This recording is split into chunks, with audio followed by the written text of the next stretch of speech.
Good morning, afternoon. Continue the 11th standard accountancy as we were discussing from the earlier classes. So today we'll try to solve a couple of illustrations, one after the other. And as I was saying, so now we have to put some formats into these journal entries. So far we have been discussing about the journal entries alone.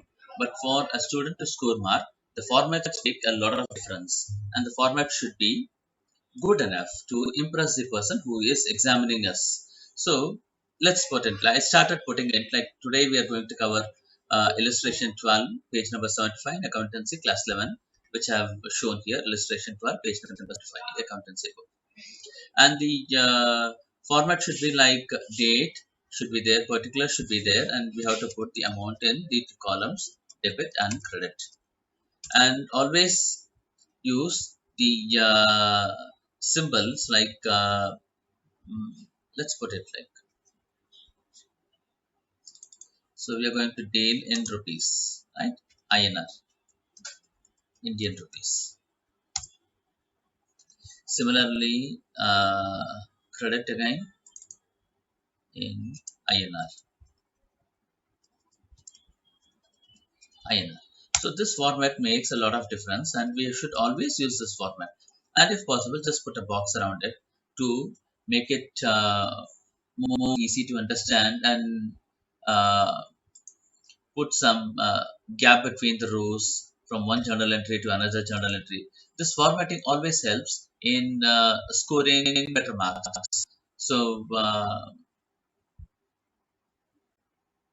put this in there. Okay, let's go into the problems now. And the first journal entry here you can see here, Valduvar trader dealing in textiles. From the following transactions, past journal entries for the month of March 2018. Here the dates are given here. Let's try and put some dates. For the ease, I'll say that 1st March. Right? We have to put the year also. Always ensure that we are putting date, month, and year. So commence business cash and commence business with goods. So we have to be very clear here. I'm just making it bigger for the students to understand. Uh, it's 75%. This slide, yeah. It says that with cash and with goods. Okay, it should be two journal entries, or we can combine the journal entries. For ease of two journal entries here, one is first, as usual, we know that cash account debit, cash account. That's because we're going to put, and share capital account, share capital account. Cash account is debit 90,000 and 90,000. The second journal entry is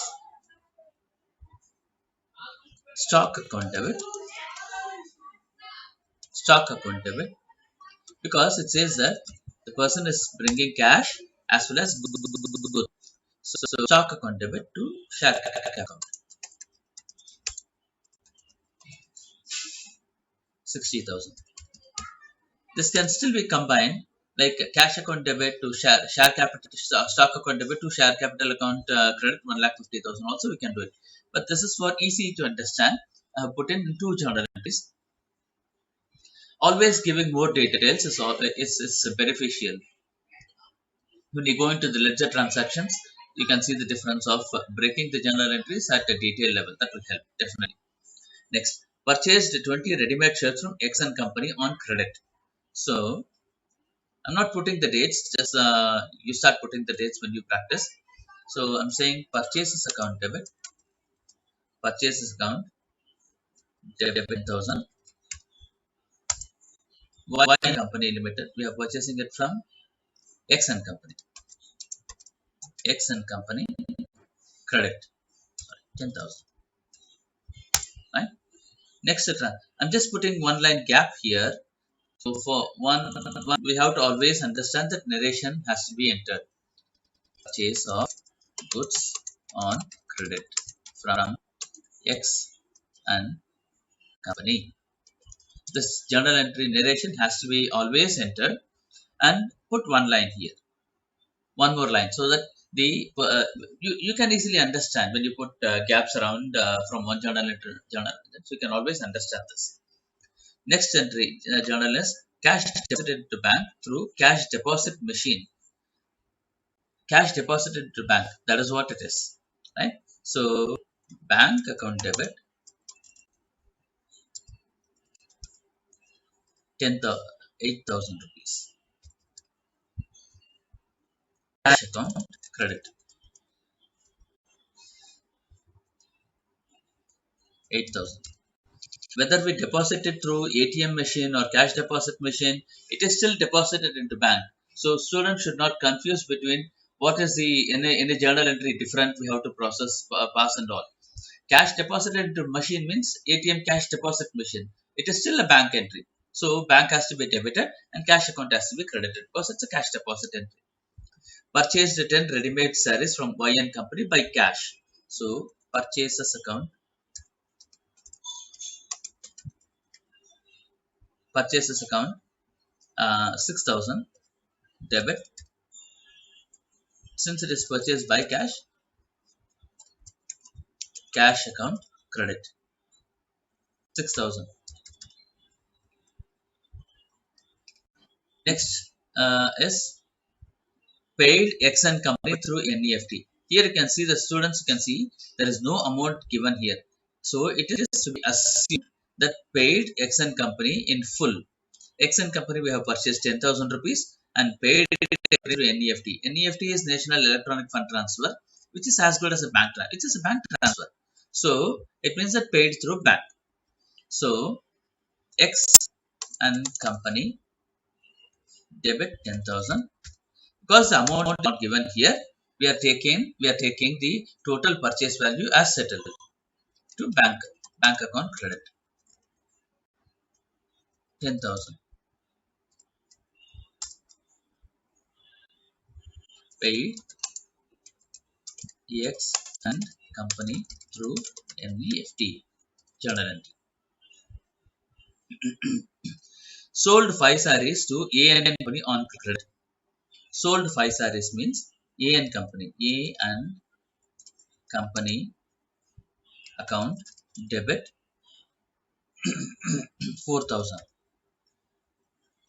Sales account credit 1,000. So are students able to follow this, right? Next journal entries. A and Company deposited the amount due in cash deposit machine. It means that A and Company has made the payment directly into the bank account. So it's still a bank payment through bank. A and Company deposited the amount in cash deposit machine. How much we have to get from A and Company? 4,000 rupees. Since the amount is not mentioned here, we have to assume that 4,000 is paid, settled by A and Company. So bank account 4,000.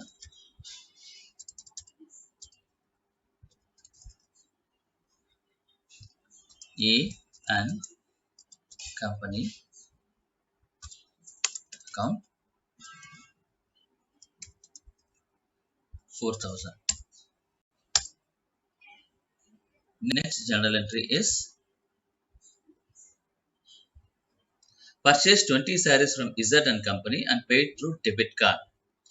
So purchase, let's take purchase account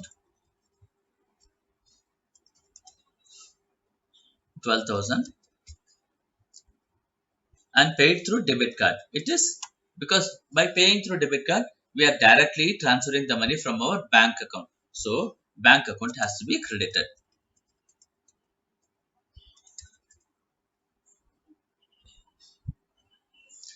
Anything that says that paid through cash deposit machine or paid through NEFT, paid through online transfer, it is all, friends, understand that we are transferring the money directly from our bank account. Always the bank has to be the case may be. Here we have paid through bank account through net banking, which is as good as transferring the funds from our bank account. So purchase account debit to bank account. Stationery purchase for and paid through net banking again. So we are purchasing stationery, which is an expense. Stationery account 6,000 and paid through net banking 6,000. Right. Next journal entry is bank charges levy. So bank obviously is debiting some charges. So bank charges, it's an expense. Bank charges account 200, 200 bank account.